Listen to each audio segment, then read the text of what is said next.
Anytime there's a bad economy like it is right now, banks tighten up their restrictions, they raise their requirements, and they make it harder for you to get a loan. At a time like this, it's even more crucial to have your credit intact. Well, what about people who already messed their credit up like I did? Don't worry about it, I've been there and I bounced back. In this video, I'm gonna show you how to do the same thing for free.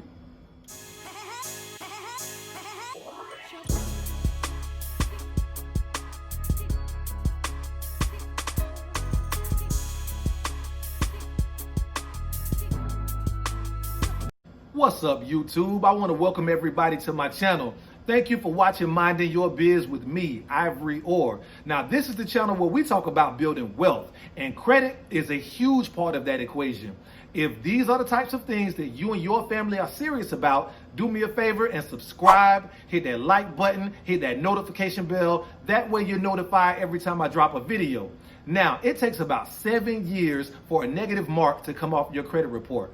A bankruptcy can take up to 10 years. What most people don't know is if you're applying for a job that pays over $75,000 a year, or if you apply for a loan for over $150,000, then those companies can see negative information on your credit report for even longer. Well, I don't know about you, but I ain't trying to wait that long. Let me show you how to speed up the process. Now, the first thing you need to do is know what's on your credit report. And once a year, everyone is entitled to one free copy of their credit report from all 3 credit bureaus. That's Experian, Equifax, and TransUnion. You can get that free copy at annualcreditreport.com. Now, it's important that you look at all 3 reports from all 3 credit bureaus because each credit bureau gathers information about your credit from different sources. So it's like talking to 3 people that all saw the same fight and asking them what happened. Because they saw the same fight, most of the information is going to be the same. But depending on which one you talk to, the details might shift a little bit. Well, when you're talking about credit, the details could be the difference between you getting a house or not getting a house. Plus, some companies put more emphasis on one credit bureau over the other, or they use some combination of the 3 to decide whether or not they're going to give you credit. So for instance, when you go to purchase a home, a mortgage lender looks at what's called your middle score. They don't take your highest score. They don't take your lowest score. They pick the score that's in the middle from whichever credit bureau that happens to be. And that's how they decide it. So you need to know all 3 scores from all 3 bureaus. Now, annualcreditreport.com only shows you the reports. It doesn't show you the scores. If you want to see your scores, then you can use any of the free credit sites like Credit Karma, Credit Sesame, freecreditscore.com, whatever, as long as you don't have to pay, as long as you don't have to sign up for anything, and as long as you don't have to put down a credit card. Just pick a free one and look at your score. Now today, most banks will let you see your score through online banking. And if you already have a credit card, most credit card companies will also let you look at your score for free. The next step is applying for a credit card. You gotta have a credit card because how much available credit you have is 30% of your credit score, right? So if you have bad credit and you don't think you're gonna get approved, you can go to a bank and get a secured credit card. That means you give them cash, usually at least $300 to $500, and they give you a credit card back for the same amount. And they're securing that credit card with the cash you gave them. So if you don't pay the bill, then they keep the cash. However, with most banks, and you need to talk to yours, if you show that you're responsible with that credit card, then they will take that secured credit card and turn it into an unsecured credit card in usually a year or less.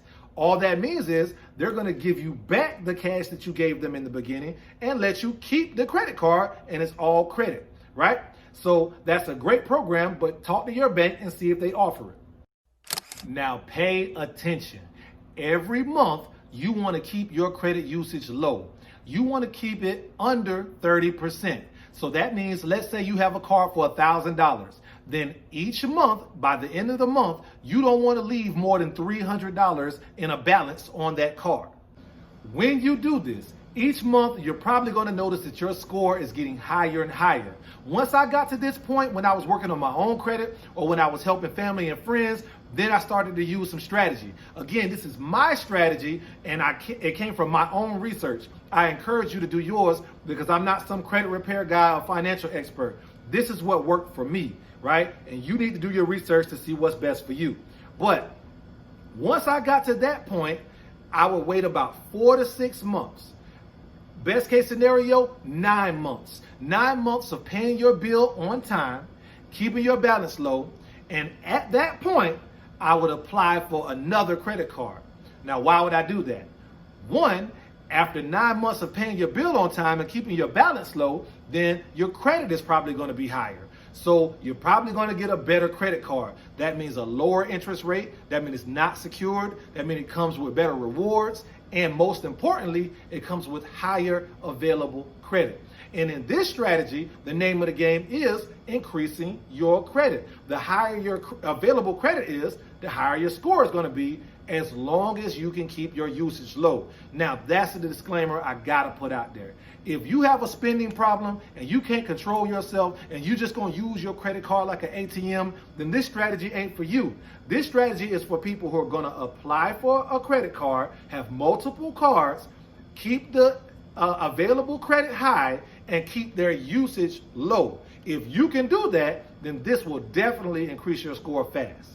Another way to increase your available credit without having to apply for a second card is by simply going to your current credit card company and asking them to raise your limit. Now, because you're already a member with that card company, they don't have to run your credit to accept or deny you. And even if you get denied, it doesn't hurt your score. So it never hurts to ask. Most credit card companies will raise your limit anyway once every year or so. If you have a secure credit card, you could do the same thing by just going to your bank and giving them more cash to secure your card with. Now, you have to be careful with this strategy, and I learned it the hard way. Number one, secure credit cards usually have the worst interest rates. That's why they're easier to get. And you don't want your biggest credit card to have your highest interest rate. My secure credit card has a 20% interest rate. So that means when I spend $100, I have to give the bank back $100 plus $20 more.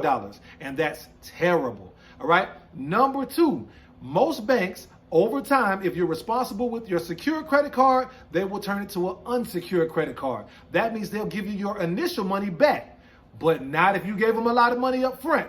Listen, in these economic times, if somebody gave you $10,000 and you didn't have to give it back, would you? I didn't think so. Neither would I, and neither would your bank. You understand? So just realize that by putting a lot of money on a secure credit card, yes, you can raise your available credit, and yes, that will shoot your score up. But you may be stuck with that credit card for life.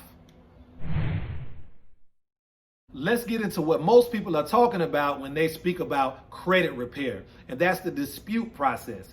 If you feel something is inaccurate or incomplete on your credit report, or if you feel like a negative item has been on there past the time limit, then you can dispute it with the credit bureau. There are two ways to dispute something on your credit report, and I've done them both ways, right? So the first way is by writing a letter and mailing it in.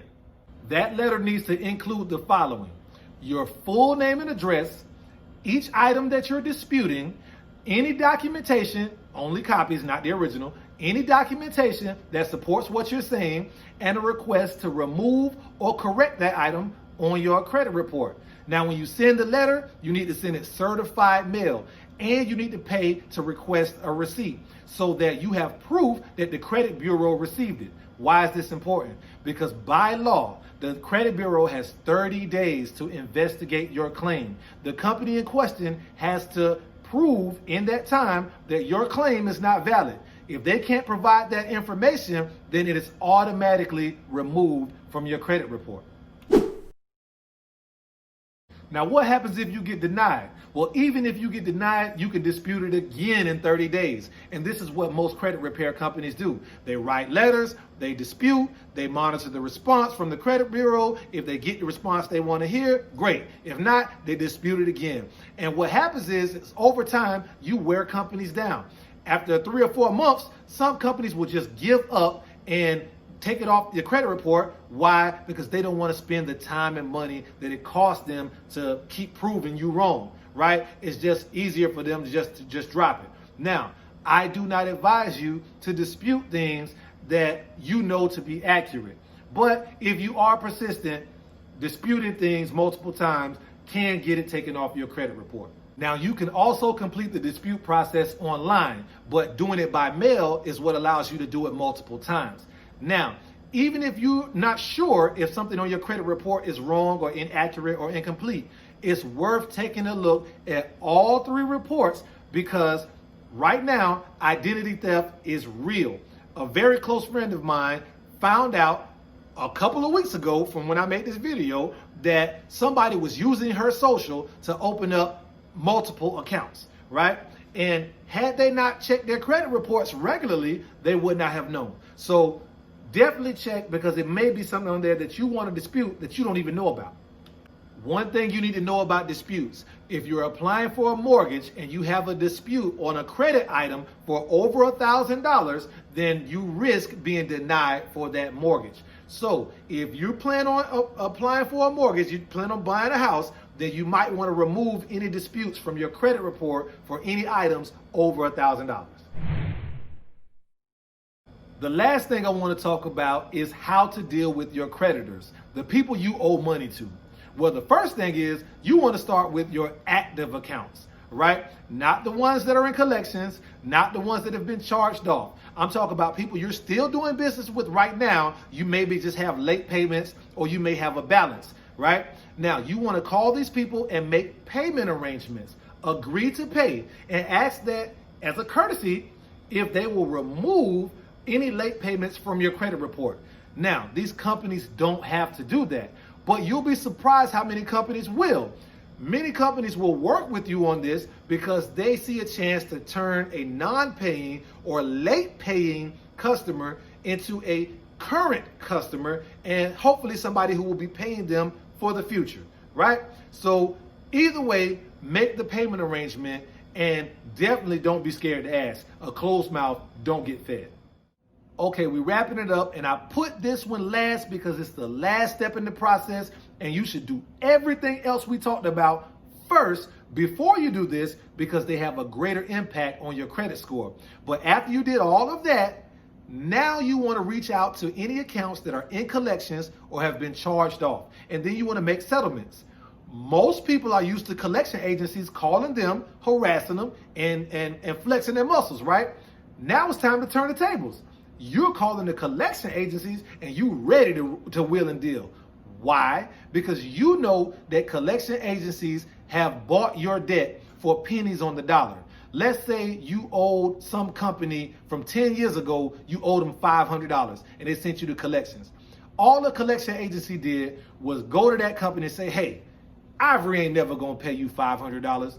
How about I give you $100, because 100 is better than nothing, right? Something's better than nothing, and you write the rest off in taxes, right? Now, I'm going to chase Ivory down, and whatever I get from Ivory, I get to keep, and that's my business, right? This is how collection agencies make money. So when I call the collection agency, I'm saying, hey, look, I got a call from your office or a letter from your office saying that I owe $500. I'm not acknowledging that I owe $500. Right? Because it's very important what you say and admit to on a recorded line, because it can be used against you later. Now, I'm not acknowledging that I owe $500, but I am willing to pay you $250 if you're willing to take it off my credit report. All right?